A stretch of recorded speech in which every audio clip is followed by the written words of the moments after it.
मई 2015 में शुरू की गई इस स्कीम के बारे में अगर आपको नहीं पता है तो इस वीडियो को एक बार जरूर देखें।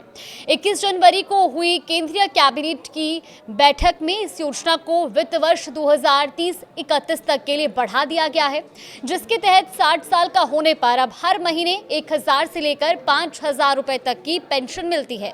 नमस्कार, आप देख रहे हैं न्यूज़ 18 का डिजिटल प्लेटफॉर्म और मैं हूं आपके साथ जागृति खंतवाल। अटल पेंशन योजना यानी कि APY को वित्त वर्ष 2030-31 तक के लिए बढ़ा दिया गया है। इस योजना के जरिए 60 साल का होने पर हर महीने 1000 रुपए से लेकर 5000 रुपए तक की पेंशन मिलती है। इसमें 18 साल से 40 साल तक का व्यक्ति निवेश कर सकता है। हालांकि कोई शख्स इस स्कीम को लेता है तो उसे कम से कम 20 साल निवेश करना होगा।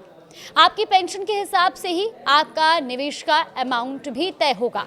जी हाँ, इस योजना में निवेश के लिए आपके कितने अमाउंट तक का पैसा आपके अकाउंट से कटेगा, ये इस बात पर निर्भर करेगा कि आप रिटायरमेंट के बाद कितनी पेंशन चाहते हैं। हर महीने 1 से 5000 रुपये पेंशन लेने के लिए सब्सक्राइबर को 42 रुपये से लेकर 210 रुपये प्रति माह तक भुगतान करना होगा। चलिए आपको बताते हैं कि अगर 18 साल का कोई व्यक्ति हर महीने 42 रुपये जमा करता है तो उसे 60 साल के बाद हर महीने 1000 रुपये पेंशन मिलेगी। इसी तरह अगर 84 रुपये जमा करें तो 2000 रुपये पेंशन मिलेगी। 126 रुपये जमा करने पर 3000 रुपये की पेंशन मिलेगी और 168 रुपये जमा करने पर 60 साल के बाद हर महीने 4000 रुपये पेंशन मिलेगी। इसी तरह अगर आप 18 साल की उम्र से ही हर महीने 210 रुपये जमा करते हैं तो आपको 60 साल का पूरा होने के बाद हर महीने 5000 रुपये की पेंशन दी जाएगी। अपनी सुविधा के हिसाब से ही आप इसकी किश्त भी दे सकते हैं। जी हाँ, इस योजना के तहत इन्वेस्टर्स मंथली, क्वार्टरली या सेमी एनुअल यानी कि हर 6 महीने की अवधि में निवेश कर सकते हैं। कॉन्ट्रीब्यूशन ऑटो डेबिट हो जाएगा, यानी कि आपके अकाउंट से तय राशि अपने आप कट जाएगी और आपके पेंशन खाते में जमा हो जाएगी। अब आपको बताते हैं कि अगर सब्सक्राइबर जो कि जमा करता है, अगर उसकी मृत्यु हो जाए तो उसके बाद क्या होगा। उसके बाद उसके जीवन साथी को ये पेंशन मिलेगी।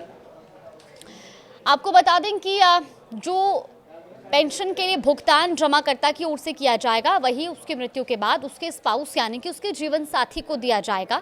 और अगर दोनों का निधन हो जाता है तो 60 साल की आयु तक जमा की गई पेंशन राशि नॉमिनी को वापस कर दी जाएगी। वहीं अगर 60 साल से पहले सब्सक्राइबर यानी कि योजना धारक की मृत्यु होती है तो ऐसे मामले में उसका जीवन साथी APY खाते में योगदान जारी रख सकता है। ग्राहक का पति या पत्नी वही पेंशन राशि प्राप्त करने का हकदार होगा जो ग्राहक को मिलनी थी। अगर वो चाहे तो ऐसा ना करके APY खाते में जमा पूरा पैसा भी निकाल सकता है।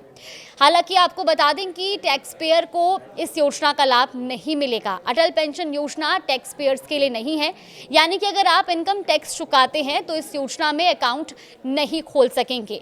ये नियम सरकार ने 1 अक्टूबर 2022 से लागू किया है।